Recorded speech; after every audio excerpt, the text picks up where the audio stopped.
Hello, नमस्ते।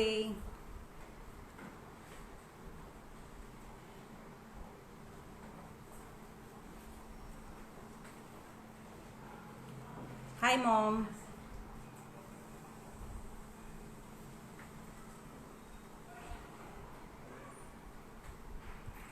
बहुत सारे लोग अभी जुड़ रहे हैं। कुछ ही क्षणों में हम आज का एपिसोड 7 शुरू करने जा रहे हैं। हाय परिता। नमस्ते जिगर भाई।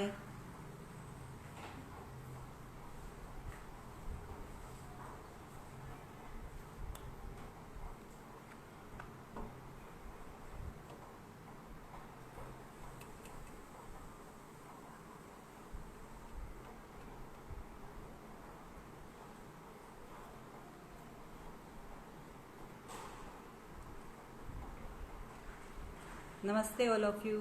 हाय। नमस्ते। नमस्ते हिना दीदी, नमस्ते सोनल दीदी।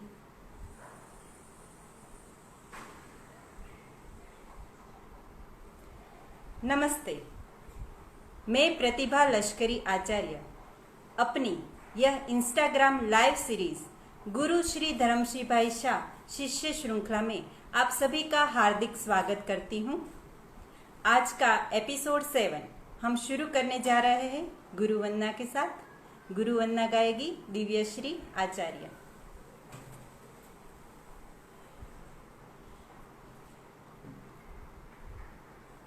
નમસ્તે. પ્રથમ નમો ગુરુદેવને, જેને આપ્યું નિજ જ્ઞાન. જ્ઞાને ગોવિંદ ઓળખ્યા, તળ્યું દેહ અભિમાન. જય ગુરુદેવ. Very good Divyashree. तो आज का एपिसोड 7 जिसमें हम बुलाने जा रहे हैं गुरु जी की एक ऐसी शिष्या से जिनको गुरु जी ने अपनी मानस पुत्री का दर्जा दिया था और मेरी विशारद की एग्जाम में वे मेरे एग्जामिनर भी थे और आज भी कभी कुछ एडवांस ट्रेनिंग चाहिए तो मैं उनसे ज़रूर कांटेक्ट करती हूँ।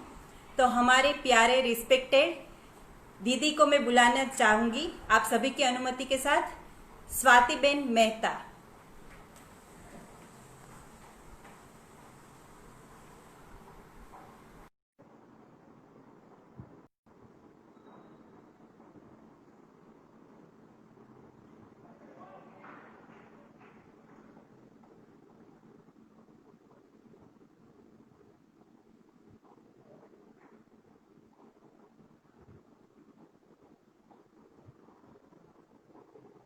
We are waiting for her permission.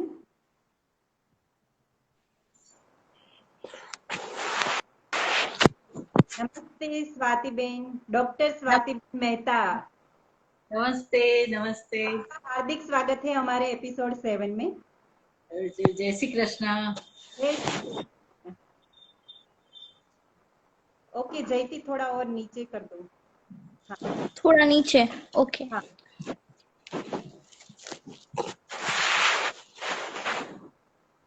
Is it fine? Yes yes, fine fine, good. Okay. तो दीदी आपका स्वागत है। और जैसे हम सभी से पूछते हैं, आपने बहुत कुछ अचीव किया हुआ है।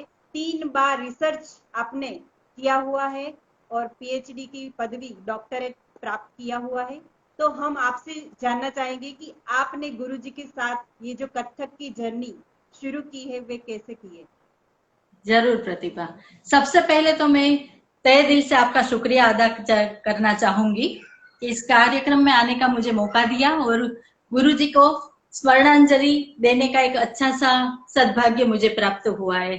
तो थैंक यू सो मच। एक बहुत ही अच्छा कार्य करने जा रही हूँ जब गुरुजी का जन्म शताब्दी का वर्ष चल रहा है, तो बहुत ही अच्छा इनिशिएटिव आपने लिया है, तो बहुत बहुत दिल से धन्यवाद। थैंक यू और सो मच।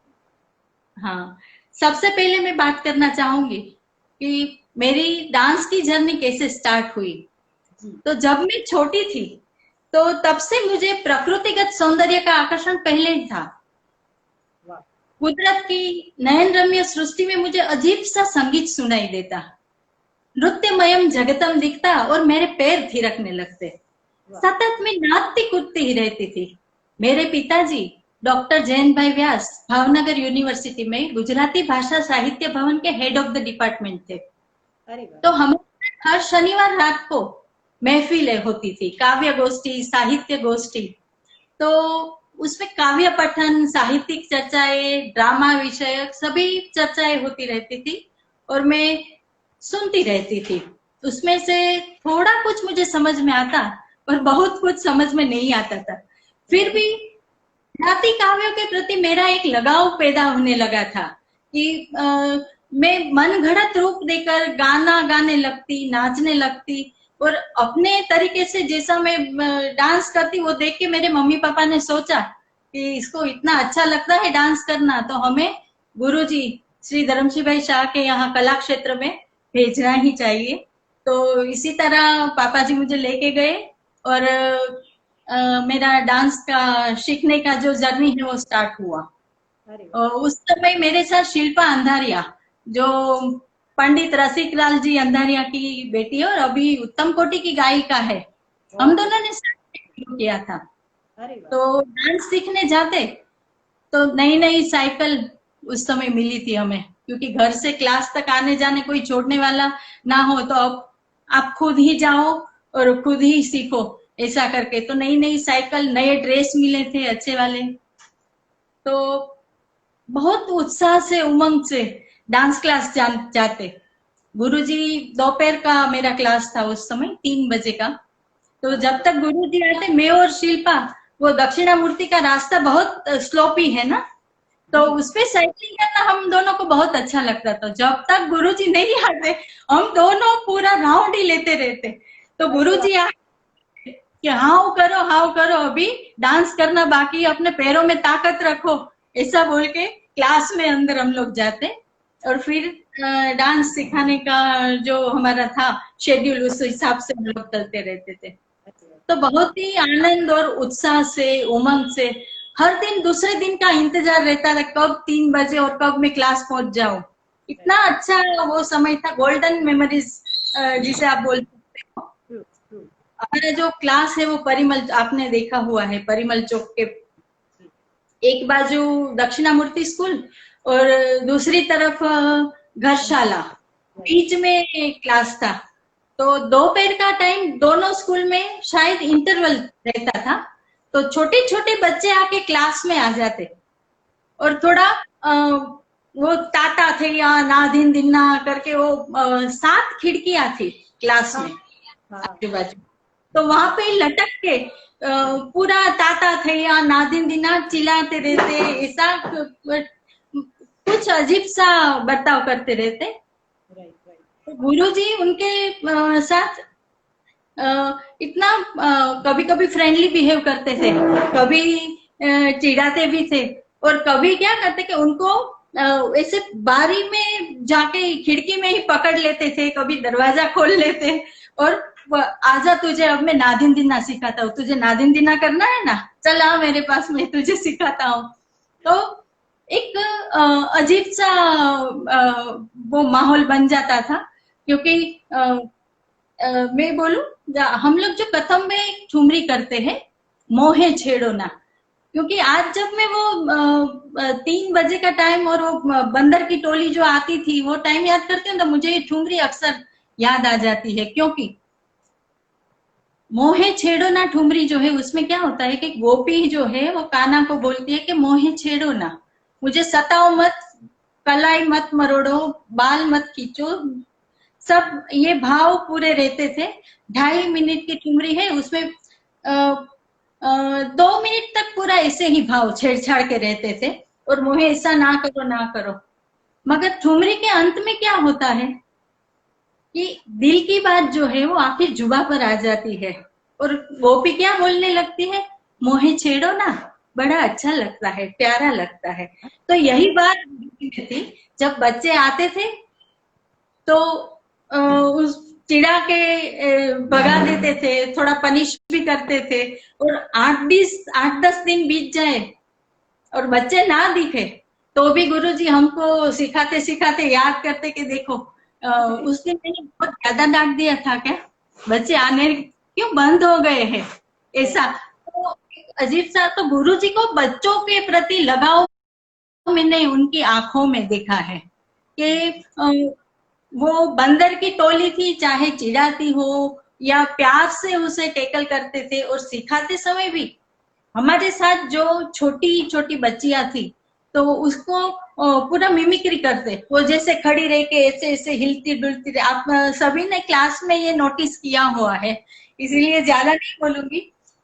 मगर ये जो पूरा माहौल था इतना लाइवली होता था कि इतना अच्छा लगता था।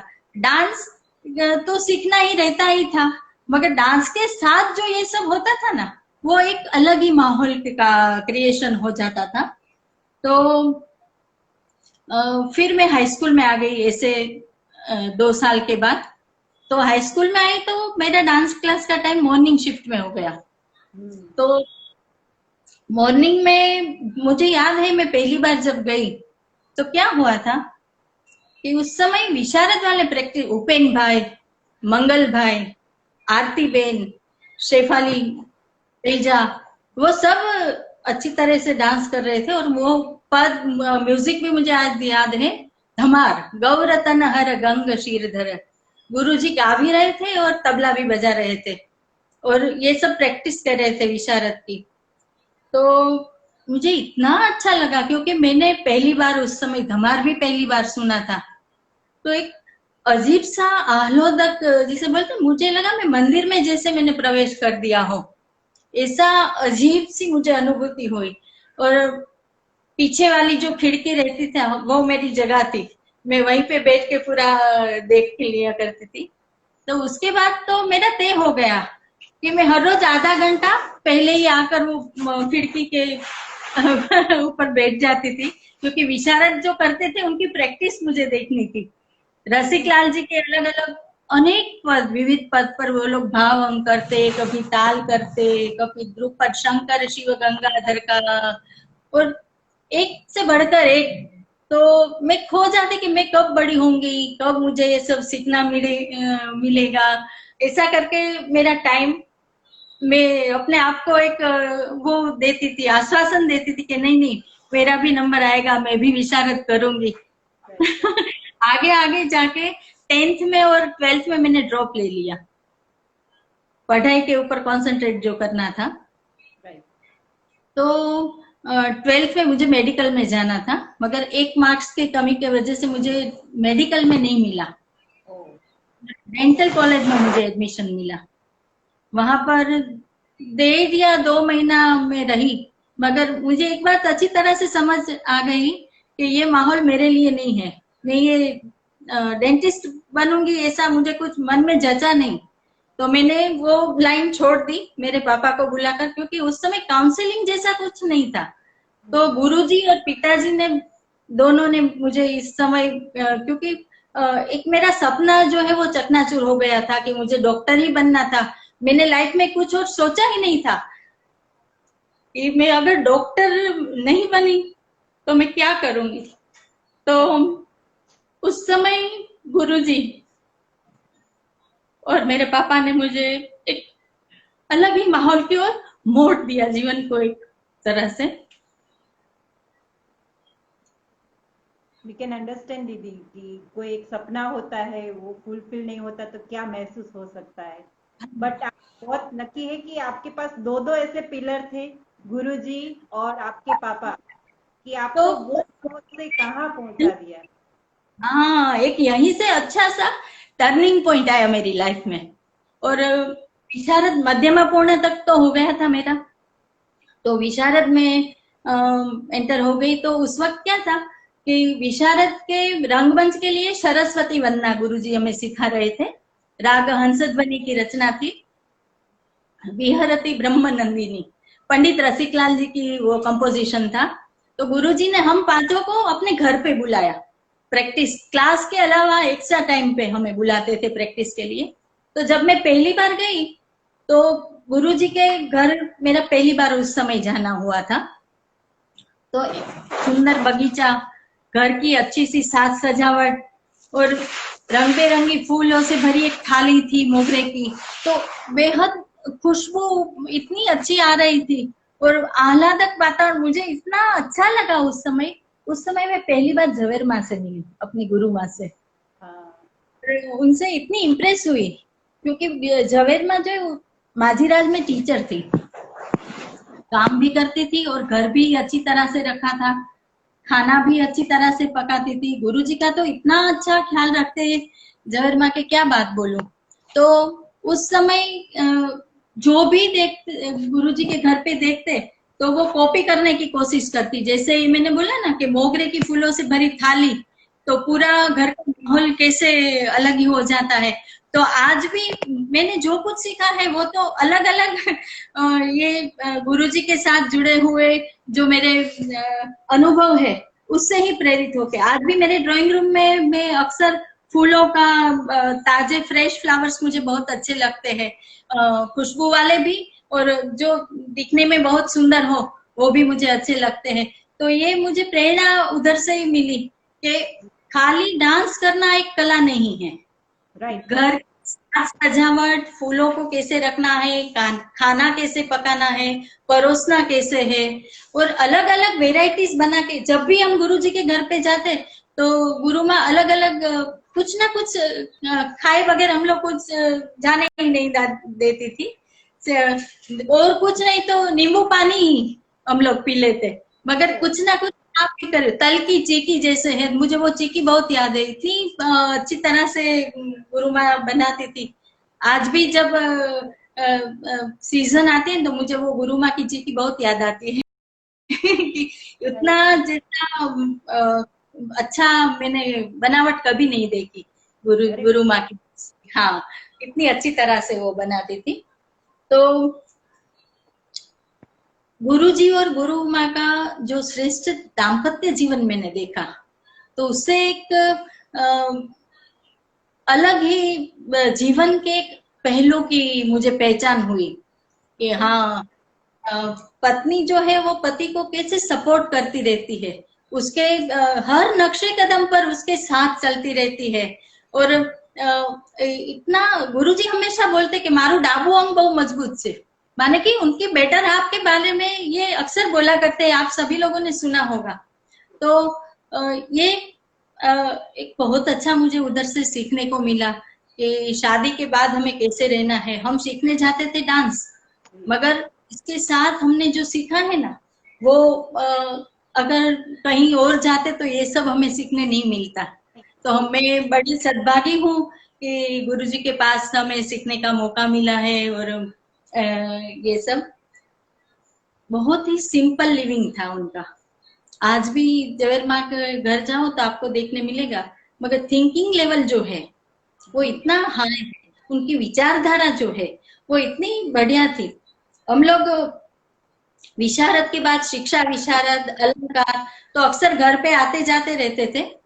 तो ऐसे अनेक गुरुजी के पहलू मेरे जिंदगी से जुड़ते चले गए कि क्या बताऊं, हर एक पहलू से गुरुजी जुड़े हुए ऐसा है। तो याद करती हूँ तो ऐसा महसूस होता है कि पहले ये बताओ कि वो बताओ, ऐसा थोड़ा। तो जो भी मुझे याद आता है मैं एक के बाद एक कोशिश करती हूँ आप लोगों के साथ शेयर करने की। तो सबसे पहले याद आता है कि आप मतलब मैंने ऐसे सुना है कि गुरुजी को रीडिंग का बहुत शौक था। गुरुजी है ना वो रीडर थे, उस बारे में कुछ बताइए। होरेशियस रीडर थे गुरुजी, मतलब वो खाली नृत्य के ऊपर के पुस्तक पढ़ते या ऐसा नहीं था, हर एक जो लेटेस्ट टॉपिक था उनके ऊपर भी उनका रीडिंग था। और हर एक सब्जेक्ट के ऊपर उनका इतना अच्छा पकड़ था कि सब बात पर वो बातचीत कर सकते थे। उस समय हम लोग जो पढ़ते हैं ना वो डिग्री लेने के लिए पढ़ते हैं, हम में और गुरुजी में फर्क क्या है, इसीलिए हम लोग टीचर हैं। मैं अपने आप को कभी गुरु कहने का नहीं वो अच्छा लगता मुझे, क्योंकि हम लोग जो है वो टीचर है। गुरु तो अलग ही होता है क्योंकि वो कोई डिग्री के लिए नहीं पढ़ता कभी। तो और जो गुरुजी को इतने अवार्ड्स मिले वो उन्होंने काम करके खुद कमाए हैं कि मंडल ने महामहोपाध्याय की उपाधि से उनको नवाजित किया, गुजरात गौरव पुरस्कार, पंडित ओमकार नाथ जी ठाकुर अवार्ड, और इसके अलावा भी 45 या 47 अलग अलग इतने अवार्ड्स मिले गुरुजी को। ये सब क्यों मिला? क्योंकि वो अवार्ड्स पाने के लिए काम नहीं करते थे। गुरुजी जो काम करते थे वो काम करने, ये तो सब बाय प्रोडक्ट था काम का। गुरुजी ने सबसे पहले नृत्य को एजुकेशन फॉर्म में ढाला। उस समय मेरे ख्याल से भावनगर में नहीं बल्कि पूरे गुजरात में एक ही ऐसी संस्था थी, हमारी कला क्षेत्र नृत्य विद्यालय, जहां पर डांस का एग्जाम्स लिया जाता था एजुकेशनल एस्पेक्ट से। तो ये तो एक इतिहास बना दिया है गुरुजी ने कि नृत्य जो है वो एजुकेशन के साथ जुड़ा हुआ उन्होंने किया। अनेक किताबें भी हमारे गुरुजी ने लिखी है। तो सबको अच्छा सा माहौल प्रोवाइड किया। इसके पीछे रीडिंग था मेरे ख्याल से कि बहुआयामी व्यक्तित्व गुरुजी का बन गया। फक्त वो डांस के मूव्स वगैरह तो है, वो जन्मजात कलाकार थे। उसके बाबत में डांस के बारे में तो बोलना सूरज को रोशनी दिखाना ऐसा लगता है। गुरुजी के डांस के बारे में तो मैं बहुत छोटी हूँ, क्या बोलूं मैं। मगर जो उस समय रीडिंग का मुझे अभी याद है, शायद मैं 11th में थी तब गुरुजी ने एक हीलिंग हार्ट करके बुक पढ़ी थी। तो उसमें क्या लिखा था कि हंसो, आप जितना हंसोगे तो उतना आपका हेल्थीनेस बढ़ेगा। हेल्थ के लिए भी हंसना जरूरी है। तो गुरुजी हम सबको वो डांस सिखाते सिखाते बहुत ही जीवन को एकदम लाइटली लेने को बोलते कि ये सब तो आता जाता रहेगा, मुसीबतें तकलीफें संघर्ष है तो प्रगति है, ये सब सिखाते। मगर इसके बीच आनंद ढूंढना हमारा काम है। जो भी काम करो वो मजे लेके करो। ऐसे नहीं कि मुझे ये काम करना पड़ा है, ऐसे नहीं। बहुत प्यार से, जो भी जितना आप काम से दूर भागोगे ना तो वो काम आपके ऊपर हावी हो जाएगी। काम को हावी नहीं होना है, हमें काम के ऊपर हावी होना है। हमें काम सामने से लेना है कि नहीं मुझे करना है, ये मुझे करना अच्छा लगेगा। ऐसा व्यर्थ वाद विवाद में किसी को नीचा दिखाना, ये सब गुरुजी की डिक्शनरी में बिल्कुल नहीं था। गुरुजी हमेशा गुजराती में एक कहेवत बोलते थे कि दूसरो बीजानी લીટી નાની ન કરો, તમારી લીટી મોટી કરવાનો પ્રયત્ન કરો। मतलब તમે તમારી જાતને ડેવલપ કર્યા કરો, કંઈક નવું શીખ્યા કરો। કઈ નવું શીખવાની કોઈ ઉંમર નથી હોતી।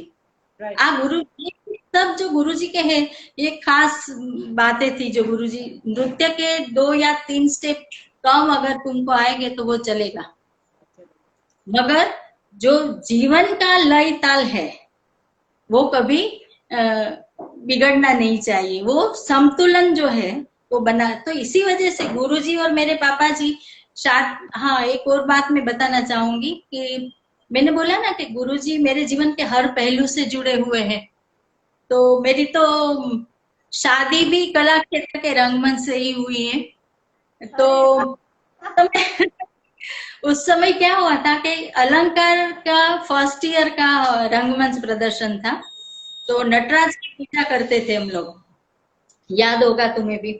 तो वहां प्रणाम करके गुरुजी के बाजू में मैं खड़ी थी। तो गुरुजी ऐसे हंस के मुझे बोल रहे थे कि अच्छे तरीके से डांस करना, हाँ क्या पता ऑडियंस में तेरा माटीड़ा बैठा हो। और ये बात देखो 100% सही हुई मेरे जीवन में कि उसी प्रोग्राम के बाद मेरी शादी तय हो गई।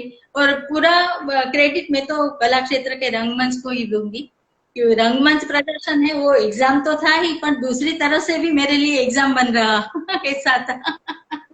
तो ये एक अलग ही बात है। और कला क्षेत्र में मेरे साथ हम लोग 4 जने थे अलंकार के लिए, मणिबेन, सोनल, नीता और मैं, हम लोग 4।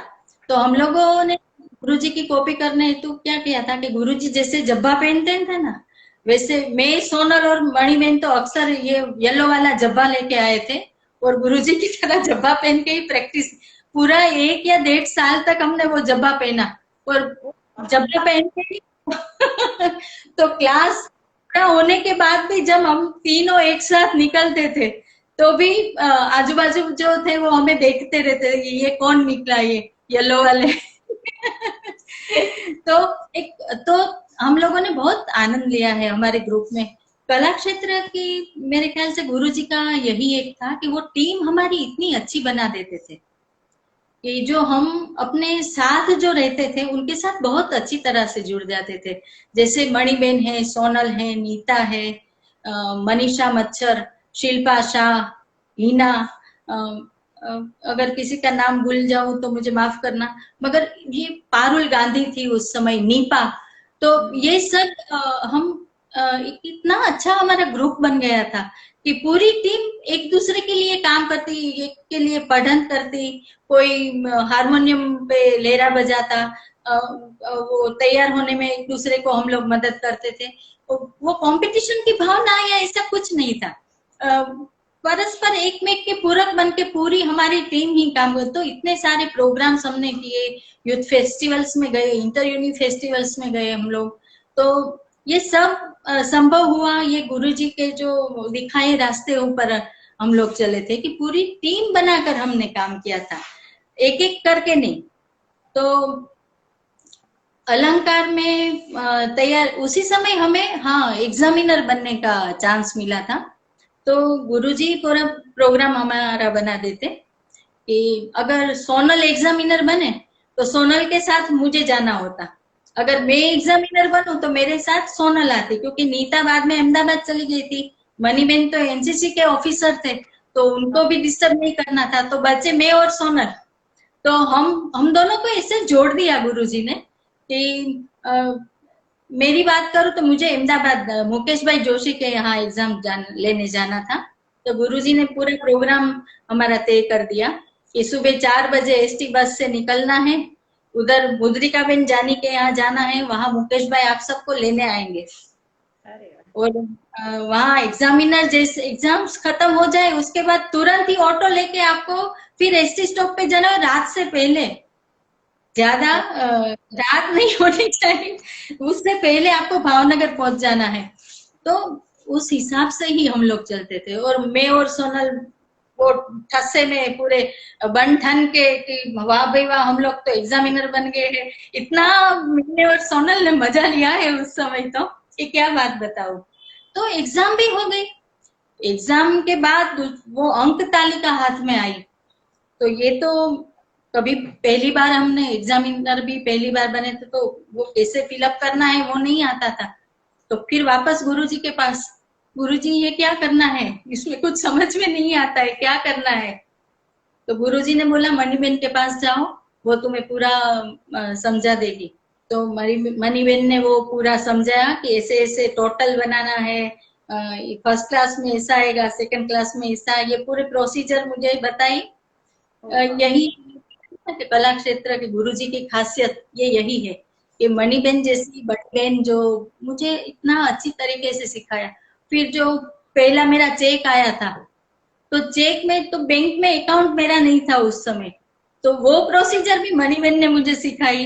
पोस्ट रजिस्टर पोस्ट कैसे करनी है वो भी मणिबेन ने।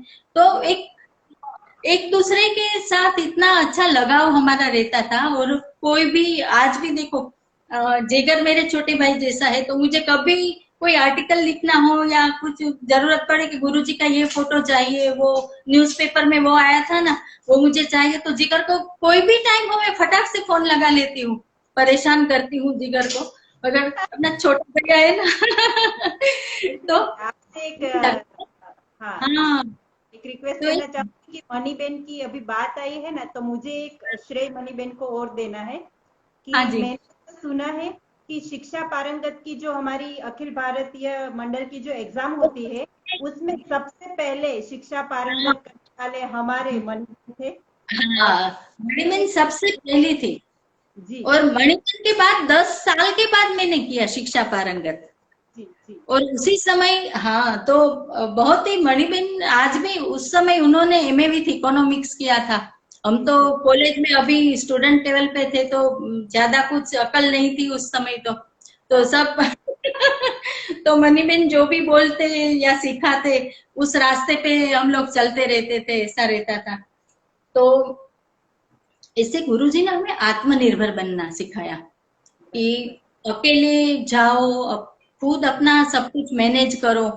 तो ये सब छोटी छोटी बातें हैं, मगर जीवन में बहुत महत्वपूर्ण है कि अपना कॉन्फिडेंस लेवल बढ़ाओ, अकेले ट्रैवलिंग करना सीखो, बैंक का, पोस्ट ऑफिस का जो काम है ये भी जीवन का एक पहलू है। शादी करके जब घर पे चलाना है तो पूरा जवाबदारी तुम्हें निभानी है, तो ये शुरुआती यहाँ से क्यों ना हो बोल के हमें इतना छोटा छोटा बहुत कुछ सिखाते थे कि क्या बात। एक गुरुजी का और एक खास बात मैं याद करना चाहूंगी। गुरुजी का मैथ्स है ना, वो इतना बढ़िया था, क्या बताऊं। कि हम लोग 1 to 10 और 11 to 20 का टेबल वो रट्टा मार मार के याद करते थे। तो गुरुजी को मैंने आधा, 1.5, सवा, ये 1.5, 2.5 का टेबल्स पूरा बोलते हुए देखा है। तो इतना अच्छा उनका मैथ्स पे कंट्रोल था कि वो कंप्यूटर के माफिक फटाफट फटाफट जो गणतरी करते थे ना, तो मेरी वो समझ से परे था कि इतना जल्दी कुछ कैसे। और इसका फायदा हमें इससे मिला कि हमारे कथक में आड़ बियाड़ कुआड़ लयकारी आती, लय क्रम, लयकारी, लय दरज्जा जो आता है, बोल जाती, लय जाती, ये सब बातें जो है वो इतना गुरुजी ने हमें अच्छा सा सिखा दिया था कि कहीं पे जाओ, जैसे भरतनाट्यम सीखने हम लोगों को गुरुजी ने भेजा था इलाक्षी बेन ठाकुर के पास, मुझे, सोनल और ममता बेन को।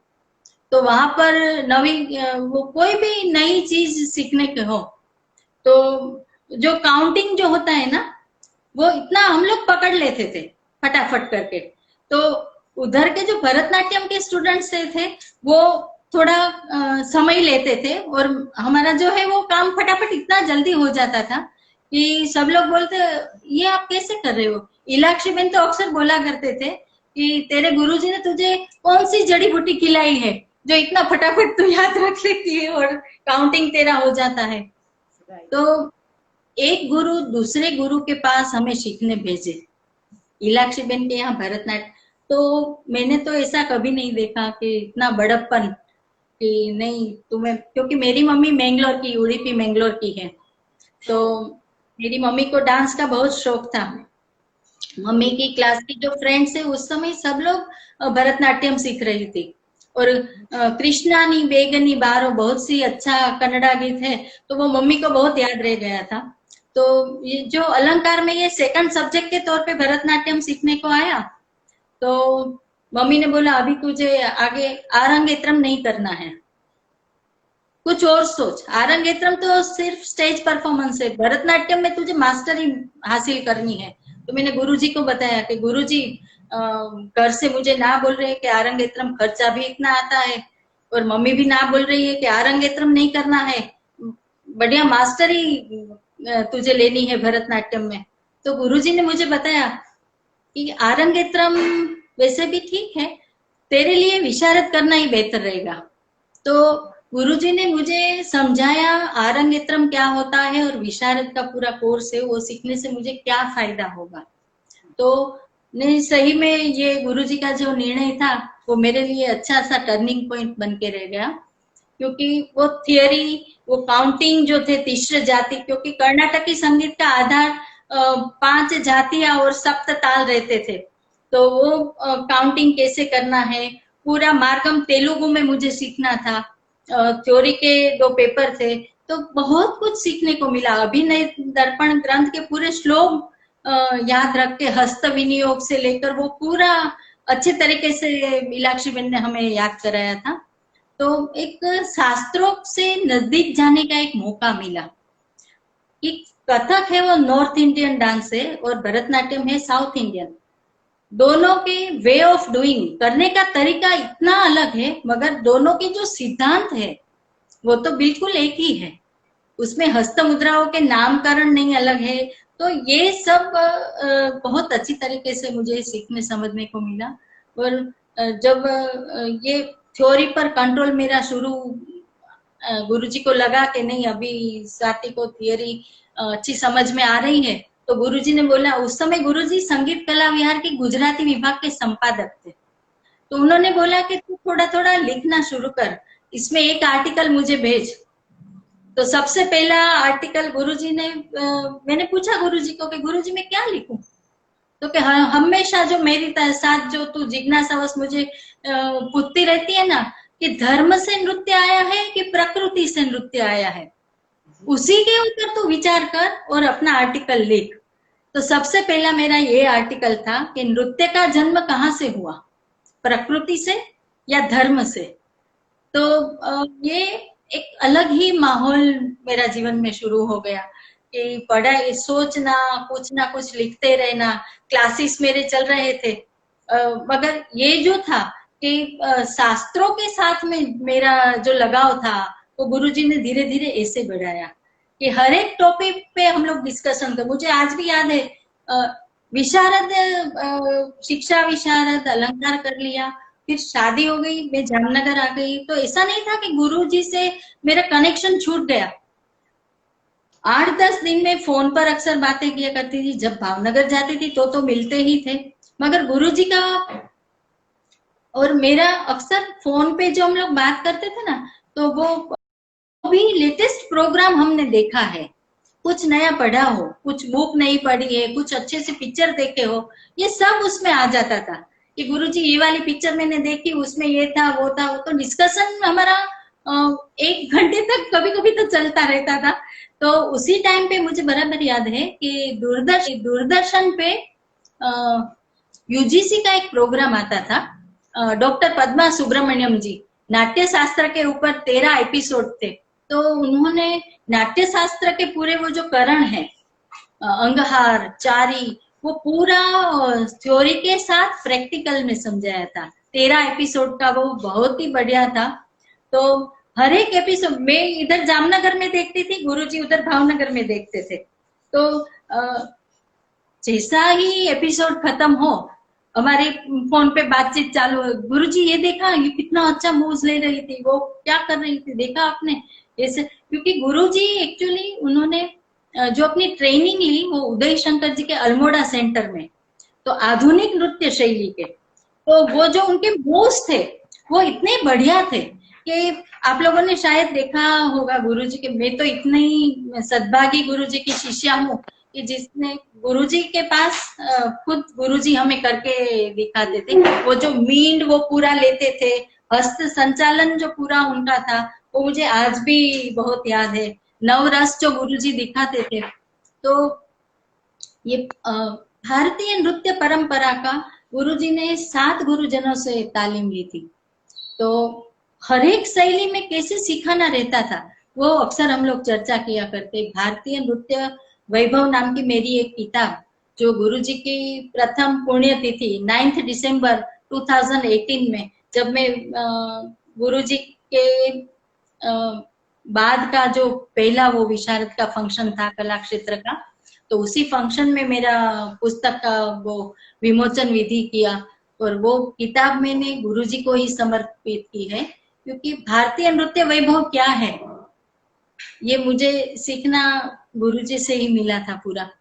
और ये जो थॉट्स थे मेरे अंदर गुरुजी ने ही डाले थे कि कितना घुंघरू का जो भारतीय नृत्य में प्रयोग है, मुखराग का जो है, हर जगह पर डांस होता है मगर वो बॉडी मूवमेंट्स पे ज्यादा ध्यान देते हैं। वो हाव भाव चेहरे का, वो आंखों की, ये कुछ अंग संचालन में ज्यादा मुखराग जिसे बोलते हैं ना हम लोग, तो मुखराग की तो पाश्चात्य नृत्य शैलियों में ऐसा कुछ हमें देखने नहीं मिलता। तो ये बहुत जो फर्क था अलग अलग नृत्य शैलियों का, हमारे जो 9 शास्त्रीय नृत्य शैलियां है उसका डेप्थ में गुरुजी से ही बहुत हमने सीखा है कि हर एक शैली का अलग अलग क्या विशेषताएं है। तो ये सब मैंने अपने भारतीय नृत्य वैभव नाम की जो पुस्तक है उसमें लिया है। तो वो गुरुजी को ही समर्पित है मेरी। और आज भी जो मैं काम करती हूँ तो सबसे पहले जैसे कि मैंने बोला कि मेरा जीवन का हर एक पहलू गुरुजी से जुड़ा हुआ है। तो कोई भी काम करूं तो उसके रूट में तो गुरुजी के आशीर्वाद ही है। तो अभी ये 2020 गुरुजी का जन्म शताब्दी का वर्ष है, तो उनकी प्रेरणा से ही मैंने हमें कथक में एक 1 to 6 लेवल का एक कोर्स का मेनू तैयार किया है। मैं पिछले 1.5 साल से इसी प्रोजेक्ट पे काम कर रही हूँ। ये गुरुजी की स्मृति में एक अच्छा सा ये कोर्स मेनू निकालूं कि गुरुजी जैसे ध्यान हमें रखने को कहते थे कि अच्छा डांसर बनना है, अच्छा परफॉर्मर अगर तुम्हें बनना है तो कौन कौन सी बातों पे हमें ध्यान देना चाहिए। ये गुरुजी ने जो भी उस आधार पर गुरुजी जो कुछ महत्व की वो टिप्स देते थे हमें कि ये बातें अक्सर आप लोगों को ध्यान में रखनी चाहिए। तो सिखाने का तरीका जो है वो मैंने गुरुजी से बहुत डिस्कशन किया। उसके बाद ये जो प्रोजेक्ट है मेरा, अगर गुरु कृपा और ईश्वर की कृपा रही तो इसी मास के अंत से ये प्रोजेक्ट शुरू करने का इरादा है। अभी आगे देखते हैं क्या होता है, मगर प्लानिंग ऐसा है। हाँ, प्लानिंग ऐसा है अभी तो आगे तो क्या गुरुजी के व्यक्तित्व इतने बहुआयामी व्यक्तित्व थे गुरुजी कि कौन सी बातें बोलूं कौन सी नहीं, ऐसा सोच में पड़ जाती हूँ कि पहले ये वाला बोलूं कि ये वाला बोलूं, ऐसा तो गुरुजी के बारे में आखिर में तो मैं यही बोल सकती हूँ कि न भूतो न भविष्यति, ऐसे गुरु हमें कहीं भी मिलेंगे नहीं। जो उन्होंने डांस के साथ पूरा जीवन जीने का हमें जो तरीका बताया है वो मेरे लिए बहुत महत्वपूर्ण है कि गृहिणी गृहम उच्यते, घर संसार, अपने बच्चे सास ससुर को संभालना है, घर भी अच्छे तरीके से चलाना है, करियर भी साथ में चलानी है। तो ये बैलेंसिंग जो है वो करना हमें गुरुजी ने सिखाया है। और आज मुझे बड़ा अच्छा लगा तुम्हारे साथ बातें कर कर। सेम हियर दीदी, माय हाँ, प्लेजर। वो गुरु जी के वो स्मरणांजलि देने का जो तूने मुझे मौका दिया बहुत ही प्यारा लगा मुझे, बहुत ही भावुक में हो गई हूँ। और क्या कर, हम सब जो है आज तूने मैंने 84 में विशारद किया था प्रतिभा। जी जी, उस समय तू शायद कितने साल की होगी? मैं 86 में बॉर्न हूँ। तो देखो, फिर भी मैं और हम आपस में जुड़े हुए कैसे हुए। कला क्षेत्र परिवार, ये जो गुरुजी ने ये कला क्षेत्र परिवार हमारा बनाया है। मुरली उधर बैंकॉक में है, नीता बेंगलोर में है, जी, शिल्पा शाह अहमदाबाद में है, माधवी बेंगलोर में है, हेमा बेन पूर्वी राज्य गुरु वो मैरीलैंड में बैठी है। हम लोग कितने अलग, मैं यहाँ सौराष्ट्र के जामनगर में, फिर भी हम लोग अजीब से बॉन्ड से जुड़े हुए हैं और सबके दिल में एक ही भावना है। वो क्या है? हमारे गुरु जी के प्रति हमारा प्यार है, जो पूज्य भाव है।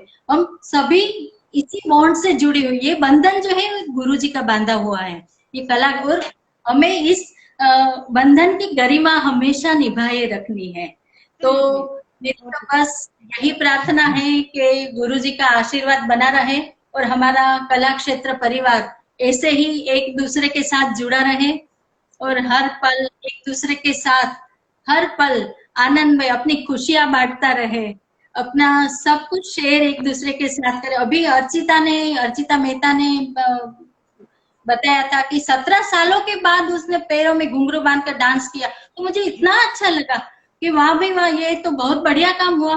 हिना ने अभी पिछले एपिसोड में हिना ने बताया कि 20 साल के बाद वो फिर कथक टीचिंग में आ रही है। तो ऐसे ऐसे बहुत बढ़िया, हर एक अपने तरीके से बहुत बढ़िया काम कर रहे हैं, गुरु जी का नाम रोशन सभी कर रहे हैं। और मुझे बहुत अच्छा लगता है कि हमारे साथ जो गुरु भगिनियां हैं, गुरु बंधु है, एक से बढ़कर एक है और सभी अपने अपने तरीके से, जैसा कि तूने ये इनिशिएटिव लिया गुरु शिष्य परंपरा वाला, तो मुझे बहुत अच्छा लगा है और तहे दिल से मैं शुक्रिया अदा करती हूँ। और आगे आगे ऐसे ही अच्छे अच्छे काम करती रहो और अपने गुरु जी का नाम रोशन हो। बस यही। थैंक यू सो मच दीदी, आप इधर आए और इतनी अच्छी अच्छी बातें शेयर की जो हमें पता ही नहीं था, और आज जान के बहुत खुशी हो रही है। और आपका जो न्यू प्रोजेक्ट आ रहा है उसके लिए मैं सभी की तरफ से, क्योंकि मैं सबके तरफ से बोल सकती हूँ क्योंकि मैं भी एक परिवार का हिस्सा हूँ, तो हाँ जी, हाँ। सभी अभी लाइव कमेंट्स भी लिख रहे हैं, आपको ऑल द बेस्ट कर रहे हैं। तो आपको नए प्रोजेक्ट के लिए हमारी तरफ से ऑल द बेस्ट है और बहुत सारी ढेर सारी गुरु जी शुभकामनाएं का आशीर्वाद है और भी सब आपके प्रोजेक्ट सफल हो और आपने जो गुरु भी कहा है वो बना। आगे आपको हेल्प करे। Thank you so much, Didi, for coming. Okay, thank you very much. Nice to talk to you. Same here, Didi. Thank you. My pleasure.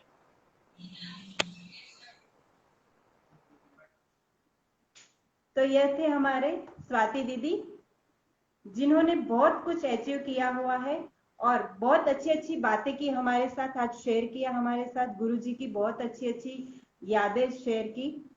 और जैसे लाइव में भी हमारे साथ जो हमारे गुरु बंधु और गुरु भगिनी है, जो हमसे बातें कर रहे हैं और बहुत अच्छे से प्रोत्साहन दे रहे हैं, उन सभी को मैं आज थैंक यू कहना चाहूंगी कि हर बार जो आप लोग आते हो लाइव में, मुझे प्रोत्साहित करते हो, हमारे साथ जो एपिसोड में होते उनसे बातें करते हैं लाइव में, याद करवाते हैं पुरानी यादें।